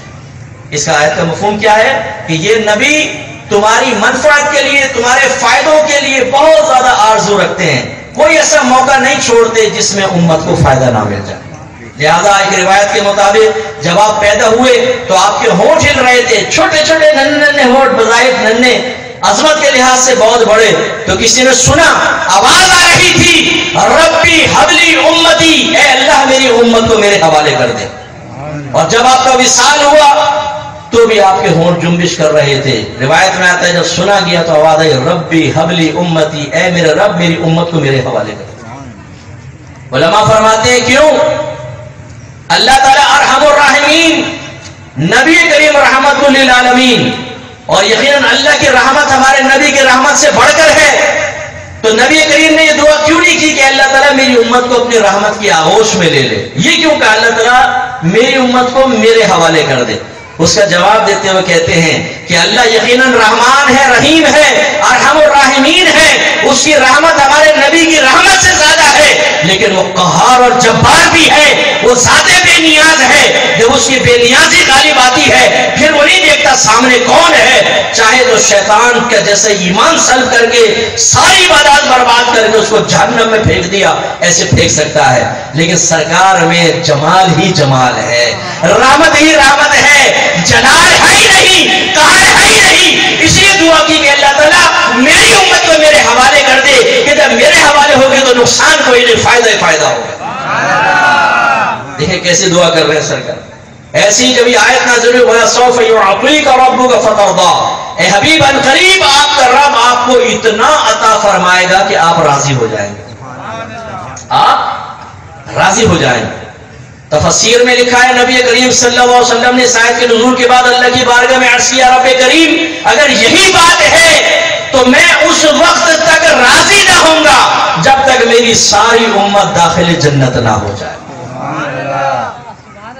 اب دیکھیں ہم میں چرسی، موالی، زانی، بے نمازی، نبی کی سنتوں سے نفرت کرنے والے، برا نہیں مانیے گا. نائیوں کی دکان پر بیٹھ کر 200-250 کی شیپ بنا کے اور اپنے آپ کو آفٹر شیپ لوشن لگا کے کہتے ہیں کیسا پپو لگ رہا ہے تمہارا بھائی. دوسرا بولتا یار نظر نہ لگ جائے. یہ چہرہ ہمارے نبی کا چہرہ تو نہیں. میرے آقا صلی اللہ علیہ وسلم دیکھیں کیسے شفیق اور مہربان ہیں. ہم کتنے گناہ کریں کتنی خطائیں کریں ان کی شفقت کم نہیں ہوتی. اب اس سے ہمارے بعض لوگ ناجائز فائدہ اٹھاتے ہیں نا. جب کسی کو کہیں نماز پڑھو، ارے بھائی تمہیں نہیں پتا نبی کریم میدان معاشر میں ہوں گے شفاعت فرمائیں گے. اور بھائی شفاعت تو کریں گے، لیکن خدا نہ خواستہ اگر آپ کا ایمان ہی برباد ہو گیا تو پھر تو شفاعت کے مستحق نہیں ہوں گے آپ. بیٹا بیٹھ جاؤ، انہیں بار بار ڈسٹرب مت کرو، بس چھوڑ دو ریکارڈنگ. تو اگر ایمان ہی برباد ہو گیا تو کیا ہوگا؟ دوسری بات یہ کہ چلے مان لیا آپ نے، میں نے بڑے گناہ کبیرہ کیے اور پھر بھی سرکار نے ہماری شفاعت کر کے بخشوا دیا، لیکن مروت کا تقاضا کیا ہے؟ یہ میں آپ ہی کی زبان سے نکلواؤں گا.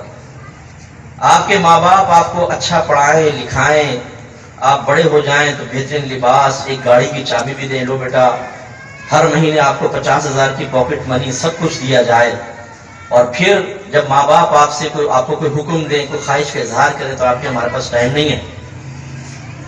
اور پھر اگر کوئی آپ کو کہے کہ یار تم بڑے بے مروت آدمی ہو، تمہارے ماں باپ نے تمہارے ساتھ کتنا اچھا سلوک کیا جو بہت سے ماں باپ نہیں کرتے، اور تم جواب میں تھوڑا سا کہنا نہیں مانتے، اور آپ جواب میں کہیں ارے بھائی کوئی بات نہیں ابھی سیٹ ہو جائیں گے. بتائیں آپ کا طرز عمل ٹھیک ہے کہ نہیں ہے؟ بولیے بولے. چاہے ماں باپ بعد میں صحیح ہو جائے، راضی ہو جائیں، تب بھی غلط ہے نا، یہ احسان فراموشی ہے نا. تو اگر نبی کریم ہماری شفاعت آخرت میں کر بھی دیں گے تو کیا مروت کا یہ تقاضا ہے کہ نبی کے احسانات کو حاصل کرو اور ان کا کہنا ہی نہ مانو؟ ایک چرسی موالی شرابی دوست کہے کہ دیکھ یار جگری یار ہے تو کہنا ماننا پڑے. دیکھ تیرا یار ہوں یار، فکر کیا ہے؟ بیوی اٹھلا کے اپنے زلفے لٹکا کے بولے جانو میری بات مان لو، ہم کہتے ہیں تیرے لیے جان حاضر ہے. بچے پاؤں میں لپٹ جائیں ڈیڈی پاپا کر کے ہماری بات مان لیں، بیٹا بولو کیا کرنا ہے، حرام کام کرنا ہے وہ بھی تمہارا باپ کر کے دکھائے گا. انہیں راضی کرنے کے لیے ہم کتنے کام کر لیتے ہیں، لیکن جب اللہ کے نبی ارشاد فرمائیں تو ہمارے اندر کا مومن سو جاتا ہے. ہمارا عاشق رسول برقع اوڑھ لیتا ہے، نقاب کر لیتا ہے، زبان سے عشق رسول کا نعرہ لگانے والا اپنے نبی کا کہنا ماننے کے لیے تیار نہیں ہوگا. یہ ہے بے مروتی کہ وہ نبی تو کیا شفقت فرمائیں اور ہماری یہ حالت. بس آخری روایت عرض کر کے اپنے بیان کو اختتام کی طرف لے کر آتا ہوں. ایک صحابی نے پوچھے رسول اللہ میدان معاشر میں تو بڑا ہجوم ہوگا، میں آپ کو کہاں تلاش کروں؟ فرمایا پل صراط کے پاس آ جانا، وہاں میں ملوں گا. عرض اگر وہاں نہ پاؤں تو فرمایا میزان پر آ جانا، ترازو کے پاس، وہاں مل جاؤں. عرض کی وہاں نہ ملے تو فرمایا حوض کوثر پر آنا. عرض کی وہاں بھی نہ پاؤں تو فرمایا ان 3 مقامات میں سے ایک جگہ میں ضرور ہوگا. علماء فرماتے ہیں کہ نبی کریم پل صراط کے پاس اس لیے نہیں ہوں گے کہ آپ نے پار ہونا ہے، بلکہ وہاں اس لیے جائیں گے کہ جب کسی امتی کو ڈگمگاتے دیکھیں گے کہ گرنے والا ہے، آگے بڑھ کر سہارا دے دیں گے اور اسے پل پار کروا دیں گے. پھر دیکھیں گے کوئی ترازو کے پاس کھڑا ہے، بے چین ہے، بے قرار ہے، ٹانگیں لگ رہی ہیں، چہرہ فک ہو گیا ہے، زندگی میں کیے گئے اپنے کارنامے جو تنہائی میں اور بے تکلف دوستوں کے درمیان کیے وہ سامنے یاد آ رہے ہیں. خوف ہے کہ برائیوں کا پلڑا بھاری ہو جائے تو میرے آقا نیکیوں کا پلڑا بھاری کر دیں گے، اسے بے خوف کر دیں گے. اور جب کسی کو دیکھیں گے کہ اس کی زبان پیاس سے باہر آ رہی ہے تو اپنے مبارک ہاتھوں سے حوض کوثر کے چھلکتے ہوئے جام پلائیں گے. جو نہ بھولا ہم غریبوں کو رضا، جو نہ بھولا ہم غریبوں کو رضا، یاد اس کی اپنی عادت کیجئے. ہمارے نبی کبھی میں نہیں بھولے، پیدائش کے وقت، وفات کے وقت جب اللہ نے آیات نازل فرمائی یہ امت یاد، اور امت کو یاد نہیں. تو بس آخری پیغام میرا یہ ہے میرے پیارے بھائیوں کہ نبی کریم صلی اللہ علیہ وسلم سے محبت اور عشق کا تقاضا صرف یہ نہیں ہے کہ آپ لائٹنگ کر لیں، کسی محفل کا انعقاد کریں، آپ بیٹھ کر علماء کا بیان سنیں، آپ جلوس نکال لیں، آپ لنگر کھائیں، آپ نعت خوانی کی محفل کر لیں. یہ مستحبات ضرور ہیں. ہم نے آپ کو بتایا اگر اس میں خرافات نہ ہو تو اللہ کی رحمت سے ثواب ملنے کی بھی امید ہے. لیکن عشق رسول کی سب سے زبردست علامت وہ ہے جو صحابہ کرام میں تھی. وہ کون سی تھی بتائیں؟ صحابہ کرام نے اپنے زمانے میں لائٹنگ کی؟ نہیں. صحابہ کرام نے 12ویں پہ کھانا کھلایا اس طرح اہتمام سے؟ نہیں. انہوں نے 12ویں پہ جلوس نکالا؟ نہیں. صحابہ کرام نے اس طرح روزانہ یا سالانہ محافل کا انعقاد کیا؟ نہیں. وہ خاص میں نے آپ کو بتایا مواقع، ایسا تو نہیں تھا. لیکن میں آپ سے پوچھتا ہوں صحابہ کرام سے بڑھ کر قیامت تک کوئی عاشق رسول ہو سکتا ہے؟ بولے زور سے، ہو سکتا ہے؟ اچھا آپ بتائیں ان کے عشق رسول کی علامت کیا تھی؟ بولیے کیا علامت؟ یہ چیزیں تو تھی نہیں ادھر. پھر کیا تھا؟ اطاعت رسول، اتباع رسول.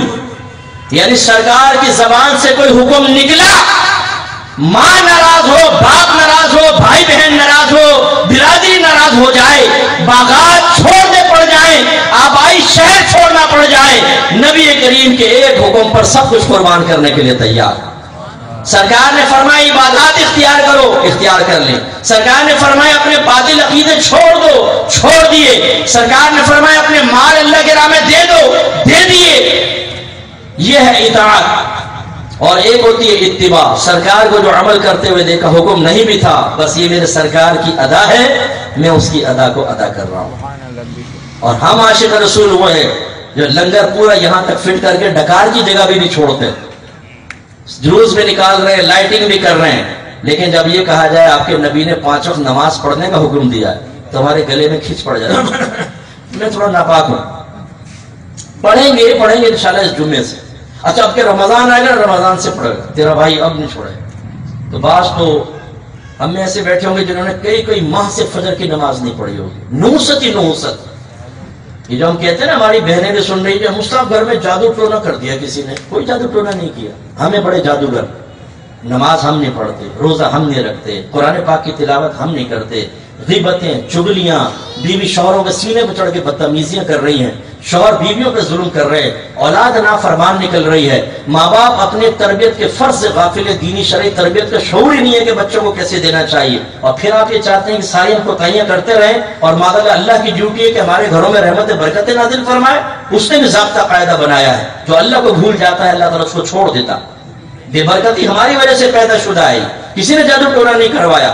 آج آپ تمام وہ امور اختیار کریں جس کا اللہ اس کو رسول نے حکم دیا ہے. دیکھیں برکت گھر میں پیدا نہ ہو تو فقیر کی گردن پکڑ دیجیے گا. اس لیے یاد رکھیے، اگر آپ اپنے آپ کو عاشق رسول کہتے ہیں تو اس کا ثبوت بھی دینا ہوگا. عشق رسول کوئی ایسی چیز نہیں ہے کہ آپ اس کو سامنے دیکھ سکیں. یہ تو قلبی کیفیت کا نام ہے. سامنے اس کی علامت نظر آنی چاہیے، اور وہ کیا ہے؟ اللہ کے نبی کا حکم. اپنے سراپا کو ایسا بنا لے کہ آپ مجمع میں بیٹھے ہو، دور سے دیکھنے والا کہے دیکھو وہ عاشق رسول بیٹھا ہوا ہے.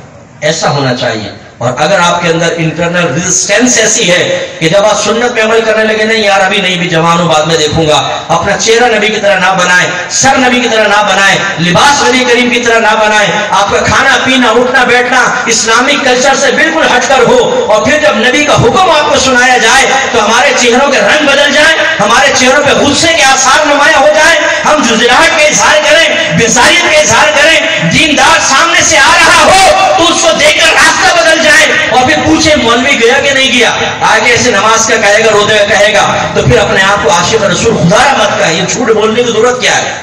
کیوں بولتے ہیں جھوٹ؟ آپ کروڑ پتی نہ ہوں اور بولے میں ہوں کروڑ پتی، بتائیں سچے کہ جھوٹ؟ جھوٹ ہے نا.